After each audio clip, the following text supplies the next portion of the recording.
სახელითა მამისათა და ძისათა და წმინდისა სულისათა ამენ. სიტყვა ირსი მამის მაქსიმე აღსარებელისა ამონარიდები ყოვლადწმინდა ღვთისმშობლის ცხოვრებით. მისმინეთ ყოველმა ერმა და ქვეყნიერების თითოეულმა მკვიდრმა. მოდით და შეიკრიბეთ მორწმუნეები, ღვთის მოყვარე მეფეები, ერისმთავრები და ხალხის მსაჯულები, ჭაბუკები და ქალწულები, მოხუცებულები და ღვაწლები, ყოველი ენა და ყოველი სული. უგალობდეთ, ვაქებდეთ და ვადიდებდეთ ყოვლადწმინდა უბიწო და მეტად კურთხეულ მარიამ ქალწულს, ღვთისმშობელს, ქერუბიმებსა და სერაფიმებზე აღმატებულ მეუფის საყდარს, ჩვენი ღმერთის, ქრისტეს დედას, ღმერთის ქალაქს, რომელიც იდი და ღმერთისაგან თავიდანვე გამორჩეულს.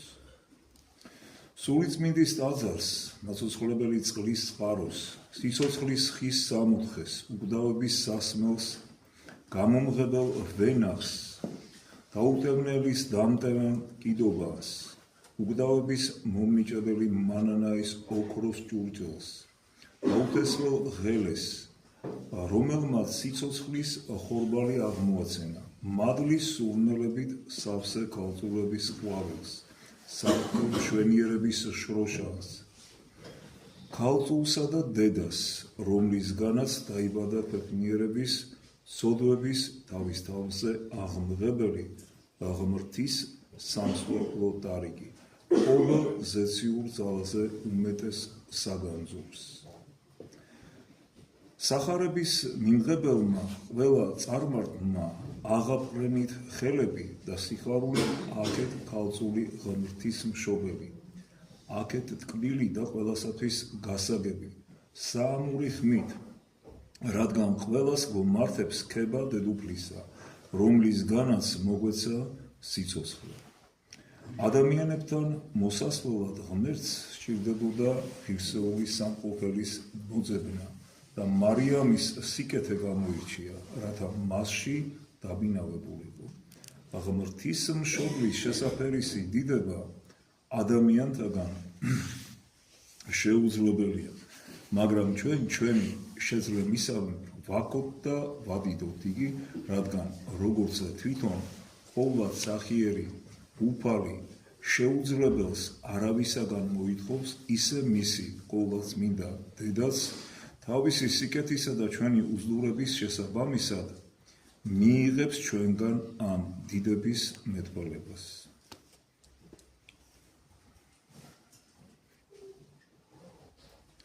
ყველაფერი, რასაც მორწმუნეთა კრებულს, ეკლესიას გვინდა ვაუწყოთ, ნამდვილად სიმართლეა და სანდოა, რადგან ყოველივე ამას წმინდა მახარებლების, მოციქულების, წმინდა და ღმერთშემოსილი მამების ნაუწყებზე დაყრდნობით გადმოგცემთ, რომელთა მონაპოლიც სულიწმინდის მადლითაა სავსე, ხოლო მათი ნამოქმედარი კი ღმრთისთვის სათნო.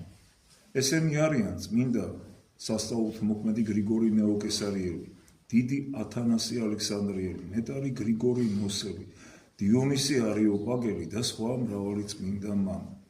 ზოგ რამეს აპოკრიფული წიგნებიდანაც მოგახსენებთ, რომლებიც წმინდა მამებმა მიიღეს და დაადასტურეს. მაგალითად, ნეტარი გრიგორი ნოსელი ამბობს, რომ როგორც აპოკრიფში ამომიკითხავს, იოაკიმე ღმრთის მშობლის მამა რჯულის ზედმიწევნით შემსრულებელი და ქველმოქმედებით სახელგანთქმული კაცი იყო. ღმრთის მშობლის მამა იოაკიმე დავით მეფისა და წინასწარმეტყველის ტომიდან იყო. დედას ანნა ერქვა და მათ შვილი არ ეყოლათ სიბერემდე. მოსეს რჯულის მიხედვით კი შვილიან დედებს უფრო მეტი პატივი მიეგებოდათ, ვიდრე უშვილოებს. იოაკიმე და ანა იყვნენ სიტყვითა და საქმით მართალნი და პატიოსანი. ცნობილნი იყვნენ იუდასა და დავითის ტომიდან წარმოშობილად. რადგანაც ეს ორი ნათესაობა სამეფო და სამღვდელო, ანუ იუდასა და ლევის ტომები ბოლო დროს ერთმანეთს შეერიგნენ.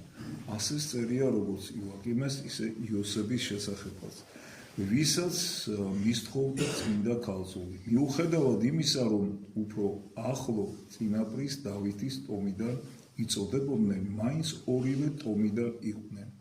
ერთის მხრივ ბუნებით დავითისაგან, ხოლო რჯულის მიხედვით კი ლევიტელთაგან. ამდენად ნეტარი ანას ამავე ტომიდან იყო, რაც იმაზე მიანიშნებდა, რომ მისგან შობილი მეფეც იქნებოდა და მღვდელიც, როგორც კაცი, ასევე ღმერთი. იოაკიმესა და ანას უშვილობა ძალიან აწუხებდა მოსეს რჯულისა და უგუნური ადამიანების ყვედრების გამო. მათგან კი ის უნდა შობილიყო, ვინც ყველა ადამიანის ვედრებასა და მწუხარებას მოსპობდა. ნეტარი ანა სამუელის დედის ანას მსგავსად ტაძარში მივიდა და უფალს ევედრებოდა, რომ მისთვის შვილი მიეცა, რათა ღმრთისაგან მინიჭებული ისევ მისთვის მიეძღვნა. ასევე იოაკიმეც გამუდმებით ევედრებოდა უფალს უშვილობისაგან განთავისუფლებას. შეისმინა მათი ლოცვა წყალობის მომნიჭებელმა უფალმა და ორივეს ახარა, რომ შვილი ეყოლებოდათ. პირველად ტაძარში მყოფმა იოაკიმემ ისმინა ზეციური ხმა, რომ მათგან შობილი მთელი ქვეყნიერების დიდება იქნებოდა. იოაკიმეს ეს ხარება ანასაც ეუწყა, რომელიც განუწყვეტელად და მხურვალი გულით ევედრებოდა უფალს შვილის მომიჭებას. ბაღში განმარტოებით მლოცველ ანასთან უფლის ანგელოზი მივიდა და უთხრა, ღმერთმა შეისმინა შენი თხოვნა და შობ შენ მთელი ქვეყნიერებისათვის სიცოცხლისა და სიხარულის მომნიჭებელ ქალწულს, რომელსაც სახელად მარიამს დაარქმევ. ხარებას მოჰყვა ოსულობა და უშვილო ანამ შვა მარიამ, ყველას განმანათლებელი, რადგან სწორედ ასე ითარგმნება სახელი მარიამი. სიხარულით სავსე მშობლებმა დიდი სუფრა მოამზადეს და ისტუმრეს უამრავი ხალხი, ახლობლები, ნაცნობები და უცნობებიც. ყველა ადიდებდა სასწაულ მოქმედ ღმერთს, რომელმაც ანას მწუხარება უზომო სიხარულით შესწვალა. აი ეს არის ღვთისმშობლის უფლის კარიბჭის ცხოვრების დასაწყისი. ამის შემდეგ კი მისი საიდუმლოებანი და დიდებულებანი უნდა მოგითხროთ მისივე შეწევრით, რადგან ისაა ჩვენგამი ყოველი სიკეთის მომნიჭებელი. ძუძუსობის ასაკიდან რომ გამოვიდა ის, ვისაც ჩვენთვის მისგან შობილი ქრისტე ღმერთისათვის უნდა ეწოვებინა და გახდა 3 წლისა, მისმა სანატრელმა მშობლებმა ტაძარში წაიყვანეს, თავად ღმერთის ტაძარში და როგორც დაბადებამდე ჰქონდათ აღთქმული ღმერთს შესწირეს, წაიყვანეს მისთვის შესაფერისი დიდებითა და პატივით. ქალწულები ანთებული ლამპრებით მიუძღოდნენ და მიაცილებდნენ მარიამს, როგორც ეს მეფესა და წინასწარმეტყველს მის პირველ მამას ჰქონდა ნაწინასწარმეტყველები. მას შემდეგ მისი მოყვასნი და ქალწულები მიერთმევიან მეუფეს. დავით წინასწარმეტყველის ეს სიტყვები ტაძრად მიმავალი მარიამის გამცილებელ ქალწულებსა და ამავე დროს ღვთისმშობლის კვალს შემდგარ ყველა იმ ადამიანზე მიანიშნებს, ვინც მის ახლობლად იწოდება. თუმცა ყოვლადწმიდა ქალწულის მოყვასად წოდებისა და მსგავსებისაგან ყველანი ძალიან შორს ვართ. მხოლოდ ქრისტეს მადლითა და სახიერებით ვხდებით მარიამის ახლობლები, რადგან თვით მაცხოვარმა უკადრისა და ყველა მისი მოყვარული და მის კვალს შემდგარი ძმებად მოიხსენია. ნამდვილად ყველა მართალი სული ღვთისმშობლის მეოხებით მიერთმევა და განეკუთვნება მის ხორცშესხმულ ძეს და ჭეშმარიტ ღმერთს და შევა ზეციურ წმინდათა წმინდათაში, სადაც პავლე მოციქულის სიტყვით ჩვენთვის პირველად მკვდრეთით აღმდგარი მაცხოვარი შევიდა ღვთისმშობელი და მისი მეოხებით ყველა წმინდა ადამიანი დამკვიდრდება უფლის მარჯვნივ. თრობას გავაგრძელებთ წირვის ხურს. ყველა წმინდა ღვთისმშობლის ლოცვებით ერთმა აღლოცოთ და გავაგრძელოთ. ვნახოთ როგორ სიტყვა კაზმულად აღწერს დავითის ფსალმუნები ღმრთის მშობლის არა მხოლოდ აზრად მიყვანებას, არამედ მთელს მის მშვენიერებასა და დიდებულებას. დაზდგა დედოფალი მარჯვენით შენსა. ესმა ეს სიტყვები ღვთისმშობლის აზრად მიყვანებას და მისი საკურთხეველის წმინდათას მარჯვნივ დადგომას წინასწარ მოუწყებლობს, რაც მართლაც ღმერთის მარჯვნივ ჯდომად იქნა მიჩნეული. შემდეგ მისი სათნოებებით შემკულობას ახსენებს. სხვადასხვა ფერი მშვენიერი და ოქროქსოვილი სამოსითაა შემკული. ეს ყველაფერი მისი სულიერი მშვენიერების შესახებ თქვა, რომლებიც ცალ-ცალკეც შესანიშნავი არიან, თუმცა ერთმანეთს შეერთებულნი მეტისმეტად სილამაზეს წარმოადგენენ, რაც სანატრელი და უბიწო ქალწულის სულშია თავმოყრილი. ამიტომაც ამბობს სხვადასხვა ფერი მშვენიერება, რაც ნიშნავს კეთილ საქმეებს, საღვთო განცდებს და ღმრთის ნებისმიერ ცხოვრების მშვენიერებას, რომელიც როგორც ცაში ცისარტყელა მოგსჩანს ხოლმე ღრუბლებს მიღმა მრავალფერად და მომხიბლულად, ასევე იყო ქალწულიც, თავისი სიყმაწვილიდანვე შემკობილი მრავალგვარი სათნოებებით. ასაკის ზრდასთან ერთად კი მისი სულიერებაც და სიბრძნეც იზრდებოდა. ამ სიკეთით გახდა ის მიმზიდველი მეუფისათვის, რომელმაც მასში მოისურვა დავანება. ესეც შესანიშნავი სიტყვებია, ისმინი, ასულო და იხილე და მოხალხული შენ. მოისმინეო, როგორც ძველ წინასწარ მეტყველთა მიერ სულიწმინდით, შენს შესახებ ნათქვამი, ისე ახალი, შენი მშობლების ამბავიც, მიმართავს დავითი წმინდა ქალწულს. მოისმინე მათი უნაყოფოების, მოხუცებულობის და მათი გულმხურვალე ლოცვის შესახებ. ისმინე შენი დაბადების ხარება და შენი გასაოცარი შობა, ახლანდელი აზრად მიყვანება და მასში შენი პატივით დამკვიდრება. შენი საკვირველი ზრდა წმინდათა წმინდათაში, სადაც მღვდელმთავარი წელიწადში ერთხელ შედიოდა. იხილე შენი საოცარი საზრდელი და ამ საზრდელის საკვირველი მომცემელი, ურიუგდე და მოემზადე ხარებისათვის, დიდებული მოკითხვისა და ღმრთის სიტყვის უთესლოდ ჩასახვისათვის. განაშორე შენი გონება შენს მამულს, შენს ერს, დაიბიწყე შენი ხალხი, მამა შენი სახლი, ყოველივე ამ მსოფლიური და შეიძინე ახალი გონება და მტკიცე იმედი. მაშინ მოიწონებს მეუფე შენ სიკეთეს და მართლაც გახდები ღირსი, მისი დედა გეწოდოს. მართლაც გაამშვენა თავისი წინასწარმეტყველება და მიანიშნა, რომ მას მდიდრები ემსახურებიან. ამიტომაც ამბობს, ერის მდიდარნი ლიტურიობით გაგაცილებენო. მართლაც მრავალი მდიდარი და წარჩინებული ადამიანი შეიკრიბა ღმრთის მშობლის აზრად მიყვანებისას. ახლაც სათნოებებით მდიდარი ადამიანები არიან ღვთის მშობლის შემამკობელნი.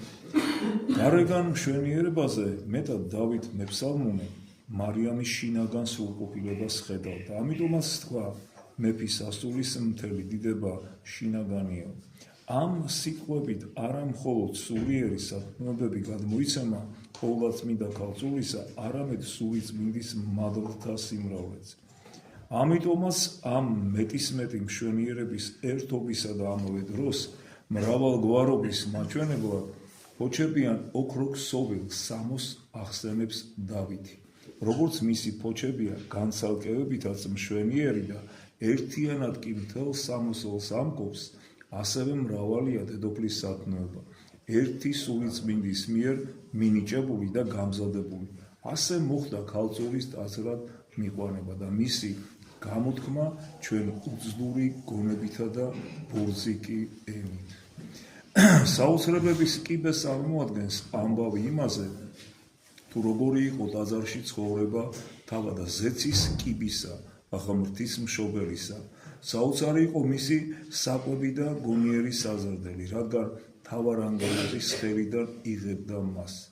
ხორციელ ზრდასთან ერთად სულიერი ცოდნა ემატებოდა მისი გამომზრდელი ანგელოზებისაგან, უფრო სწორად თუ ვიტყვით, წმინდა სამების მადლისაგან და ისე ემატებოდა მას სიმაღლეცა და სიბრძნეც, როგორც ეს მისი ასაკისათვის იყო შესაფერისი.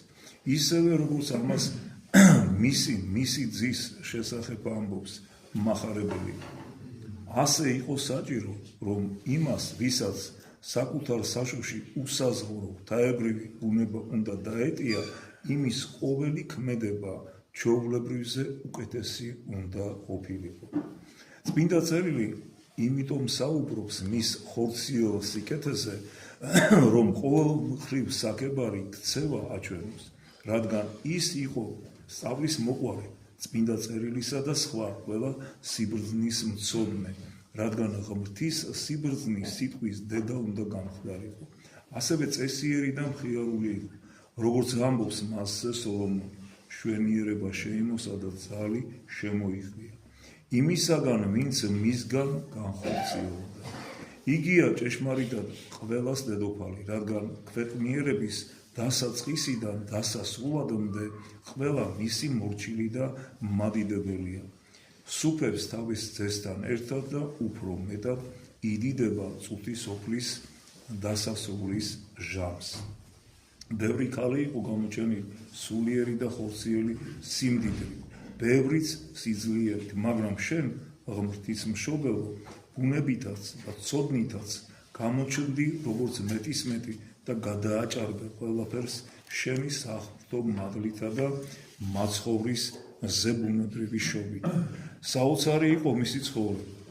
ყოვლადწმინდა ქალწული გარეგნულადაც და შინაგანადაც იყო გონიერი, საღმრთო ხილების მხედველი, შფოთის მრისხანებისა და მრავალმეტყველებისაგან თავისუფალი, სულით და ხორცით მშვენიერი, საქმეობებითა და კეთილი საქმეებით სავსე. ისეთი სპეტაკი იყო, რომ უმნიშვნელო პილწი გულისხმას კი ვერ მიეკარებოდა. ყველაზე მეტად კი კაცთმოყვარება და მოწყალება ანკობდა წმინდა ქალწულს, რითაც თავის საყვარელზეს ემსგავსებოდა. იყო გონებით მშვიდი და თავმდაბალი, მეტადრე ამდენი საქმეებითა და მადლით მდიდარი, ყველა საქმეში ბუნებით, სიტყვით და გონებით ყველაზე უკეთესი იყო, როგორც ნამდვილი დედოფალი, რადგან ჭეშმარიტი მეუფის დედა უნდა გამხდარიყო, რომელიც ჩვენთვის სიკვდილამდე თვით ჯვარზე სიკვდილამდე დამდაბლობდა. ასევე სანატრელი და დიდებული მარად ქალწულიც სულით გლახაკი იყო და მდაბალი, როგორც ამბობს უფლის ნეტარება. ის იყო მღვდელთა და ღვთისმსახურთა პატივისმცემელი და ასევე თავად იყო პატივცემული ყველასაგან, რადგან საღვთო მადლის შვილი იყო და ანგელოზთა და კაცთა მეუფის მშობელი, რადგან პატარაობიდანვე ფარავდა მას ღმრთის ძალა, რომელმაც ოქროქსოვილი სამოსით შეამკო სათნოებებით, სულიერი და ხორციელი მშვენიერებებით. ასე ცხოვრობდა და იქცეოდა მარიამი ტაძარში, როგორც საღვთო შესაწირავი, როგორც სულიერი ხატება და კარგად მოლაპარაკე ეშმაკებისათვის საშინელი, ხოლო ანგელოზებისათვის სასურველი, უფრო სწორად ანგელოზთათვის ის საყირველი და შესაკროთომელია, ხოლო მამის ძისა და სული წმინდისათვის კი რჩეული და სასურველი.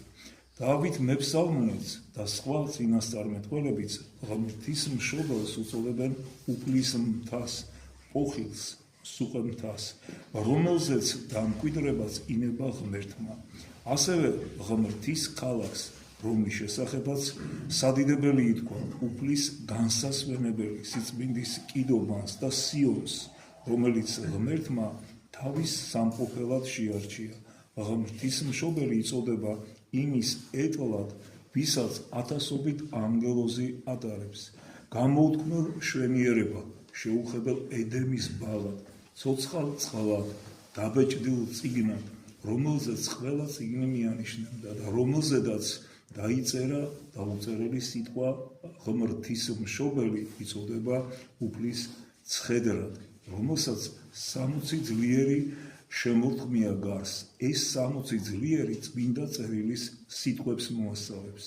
ასევე წმინდა ქალწული მოიხსენიება ოქროს სასანთლედ. ლამაზად ახურებულ სამეფო კვერთხად, საღმრთო მანანის დამტევნელ ტაკუკად თასად, ცხოვრების პურის სუფრად, რჯულის პიცრებად, სულიწმინდის მიერ ოქროთი მოჭედილ კიდობნად, რომელმაც უსაზღვრო და ყველა დაბადებულის მფლობელი დაიტია. თავის თავში ასეთი საქმეებით ცხოვრობდა ყოველ სანატრელი ქალწული ტაძარში. იზრდებოდა ასაკით და სიკეთით. ვინ შეძლებს მისი სიყვარულიდან მოყოლებული თითოეული ღვაწლის, ლოცვისა და სიკეთის აღწერას, რადგან ყველა მისი საქმე გონებით მისაწოდომზე, ხოლო მისი ყოფა კი უნებრივზე უკეთესი იყო, როგორც შეეფერებოდა უფლისა და ღვთის და მეუფის დედას, რადგან გამორჩეული იყო მამისაგან და თავიდანვე მომზადებული იყო წმინდა სულისაგან, იმისათვის, რომ მათგან განუშორებელი, ხოლო ჩობილი ძე და სიტყვა ღმრთისა თავის საშოში დაეტია და მისი განხორციელებისა და ადამიანებთან ყოფნის მიზეზად ქცეულიყო. აი ეს შესანიშნავი სიტყვა მაქსიმე აღსარებელისა, ყოვლადწმინდა ღვთისმშობლის ცხოვრებიდან ამონარიდი. აქ არის როგორც ისტორია მოთხრობილი, ასევე შესანიშნავად გადმოცემული ხოტბა, ქება ყოვლადწმინდა ღვთისმშობლისა, რომლის ლოცვებითაც ღმერთმა დაგლოცო თქვენ სრულიად საქართველო და ყოველი მართლმადიდებელი ქრისტიანი გილოცავთ დღესასწაულს, ტაძრად მიყვანებას ყოვლადწმინდა ღვთისმშობლისა. კაი ხარით.